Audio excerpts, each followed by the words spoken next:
Toujours bien branché au 104.3, 95.7, 102.1 dans le trafic avec Noémie jusqu'à 18h. On est mercredi, vous le savez, c'est un rituel. Chaque semaine, on attend sa visite, on attend son appel avec impatience. Il s'appelle Samuel Giguère, c'est un ami personnel à moi et toutes les semaines, il nous démystifie certains mythes, autant au niveau de la bière que dans les spiritueux. Lui, il ne prend pas de vacances. Non, pas question de manquer une semaine avec nous autres en Abitibi-Témiscamingue. Samuel Giguère, comment vas-tu?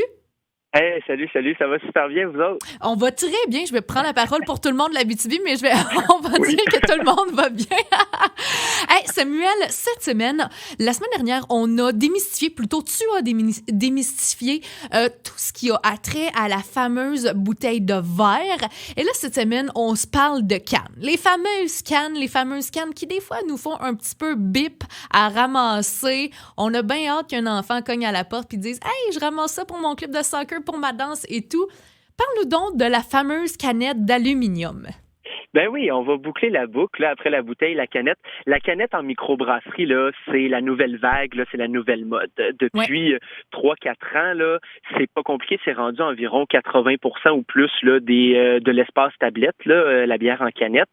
C'est la manière pour le consommateur là, pratico-pratique de consommer de la bière. Fait que c'est léger, c'est résistant. Ça va pas casser quand on les échappe. C'est facile à transporter à la plage, dans le bateau, en pique-nique, etc. T'sais.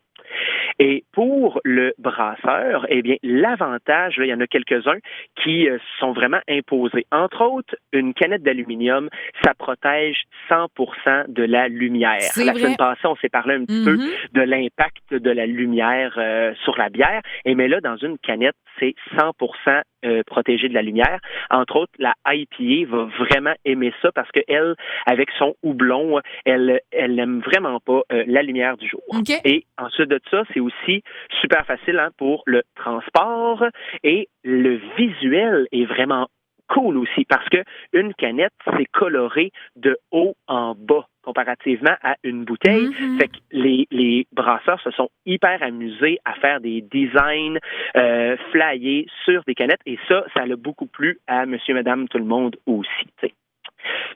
Comment ça se canne de la bière en canette? Ben écoute, c'est pas compliqué. On gaze la bière directement dans sa cuve et on encanne la bière à 0 degré, déjà prête, déjà gazée. Alors, à la fin de la ligne de production, on peut se déboucher une canne et elle est prête immédiatement. Ah ouais, aussi facile que ça? Extrêmement facile. Comparativement à la semaine passée, je vous racontais qu'on refermente de la bière en bouteille, ça peut prendre quelques jours et tout. La canette, c'est instantané. Et ensuite de ça, on va dire, là, il y a quand même des petits trucs psychologiques, là, parce que une grosse impériale stout vieillie 1 an en fût de rhum dans une canette, je sais pas qu'est-ce que t'en penses, toi, mais on trouve ça un peu bizarre. Oui, tu marques un point. On a aussi psychologiquement un petit peu de difficulté à payer très cher pour une canne. Alors qu'une bouteille à 9,99, on va dire « Ah, c'est pas grave, je me gâte. » Oui, on dirait que c'est ça nous dérange pas de payer pour le contenant, tandis qu'une canette en aluminium, quand on sait que la retournée, ça va nous donner quoi? Hey, là, ça fait tellement longtemps que j'ai pas fait ça parce que je les donne aux jeunes, là. Mais tu sais, quand on sait, c'est peut-être 50 sous, gros max. Hey, là, j'exagère peut-être. 20 sous, gars, tu vois. Je voulais pas me mettre le pied dans la bouche, mais j'ai réussi quand même. Fait que c'est vrai qu'en effet, ça vient nous jouer dans la tête, ça. Tout à fait, c'est très mental. Et tant qu'à parler de mental, je finis en vous démystifiant un dernier petit mythe. Des fois, les gens disent « Ah, la bière en canette, ça goûte le métal. » Non, ça goûte pas le métal. Depuis plusieurs années maintenant, là, on a des canettes avec des petits films plastiques à l'intérieur, super étanches. Fait que sachez là que la bière est jamais en contact directement avec quelque chose de métallique. Fait que on est vraiment safe à ce niveau-là. Hey, ben c'est cool ça. Maintenant, on va avoir un regard un petit peu plus éclairci par rapport à la canette, puis on sera plus gêné de se procurer ça. Bon, je dis pas là, d'abandonner notre fameuse bouteille en verre, mais quand même, des fois, c'est ça. Le regard va changer, le positionnement aussi. Merci pour ça. Hey, cette semaine, tu nous fais pas voyager bien loin, puis on aime ça quand on parle de produits locaux. Tu nous parles de la distillerie Alpha Tango de Val-d'Or. Exactement. Ben, écoute, sache que en fin de semaine, c'est le Festival des bières du monde de Chicoutimi auquel je vais personnellement participer. C'est très attendu dans la région, donc avis, si jamais il y a des gens qui sont au Saguenay, c'est un super événement. Ben ouais. Et je regardais la liste des exposants et il y en a un qui vient d'Abitibi, la distillerie Alpha Tango qui va être des nôtres. Alors, c'est vraiment cool. Et là, je vous fais un petit topo pour ceux qui les connaissent pas. C'est un père et son fils qui ont démarré cette distillerie en 2020, je crois. Ils ont un gin qui s'appelle le Bravo Charlie. Absolument. Ils ont une vodka et un gin aromatisé aux framboises.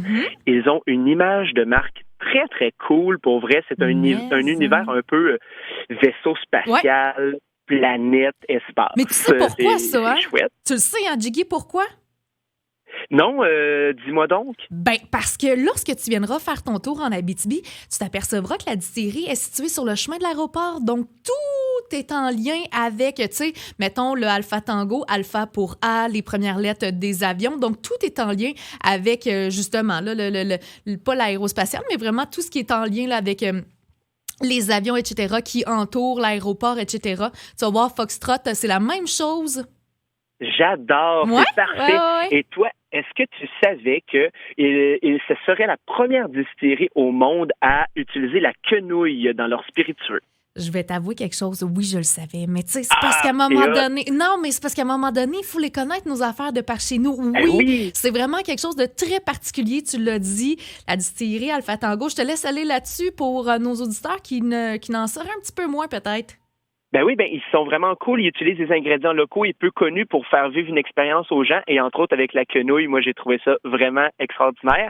Et là, cette semaine, je vous recommande fortement leur dernière nouveauté de l'été. Il s'agit de la Bravo César au piment chipotelé.